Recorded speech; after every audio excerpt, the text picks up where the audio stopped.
Hi guys, അപ്പോൾ ഞാൻ ഇന്ന് കാണിച്ചു തരുന്നത് ഒരു കാർബറേറ്റർ ജിപ്സിയുടെ 4 വീല് എങ്ങനെ നമുക്ക് വർക്ക് ചെയ്യാമെന്നാണ്. അപ്പോൾ ഇതാണ് നമ്മുടെ ജിപ്സി.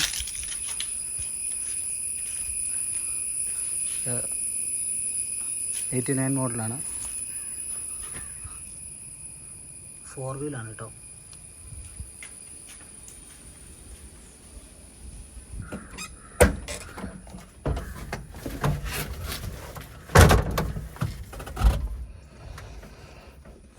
അപ്പോൾ ഇതാണ് ഇതിൻ്റെ കുട്ടി ഗിയർ, ഇതാണ് നോർമൽ ഗിയർ. ഇത് നോർമൽ ഗിയറാണ്. First, second, third, fourth, reverse. ഇത് കാർബറേറ്റർ ആയതുകൊണ്ട് ഇതിന് 5 ഗിയറേ ഉള്ളൂ, 4+1 ആണ്. ഇതിൻ്റെ താഴെ ഒരു കുട്ടി ഗിയറുണ്ട്. ഇത് 4 ഹൈ ആണ്. നമ്മൾ നോർമൽ റോഡിൽ ഓടാനാണെങ്കിൽ നമ്മൾ ഫസ്റ്റ് ഇടുന്ന പോലെ ഇതിൽ വെച്ചിട്ടുണ്ടെങ്കിൽ 2 ഹൈയിൽ നമുക്ക് നോർമൽ റോട്ടിൽ ഓടിക്കാം. എന്നിട്ട് ഫസ്റ്റ്, സെക്കൻഡ്, തേർഡ് ഓടിക്കാം. നമ്മൾ 4 വീലാണെങ്കിൽ നമുക്ക് ഈ ഗിയറിലേക്ക് ഇട്ടാൽ ഇപ്പം നമുക്ക് കുറച്ച് ചെളിയും മണ്ണും ഒക്കെ ഉള്ള വഴിക്ക് സ്പീഡിൽ ഓടാണെങ്കിൽ നമ്മുടെ ഈ മഡ് റേസിന് റാലിക്കൊക്കെ പോകുമ്പോൾ ഈ ഗിയറാണ് ഉപയോഗിക്കുക.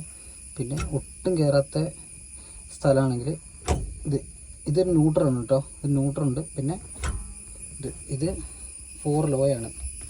ഇതിലാണ് നമുക്ക് നല്ല പയ്യാണ് പോവുള്ളൂ, പക്ഷേ മാക്സിമം ടോർക്കിൽ നമുക്ക് പോകാൻ പറ്റും. ഇതാണ് നോർമൽ.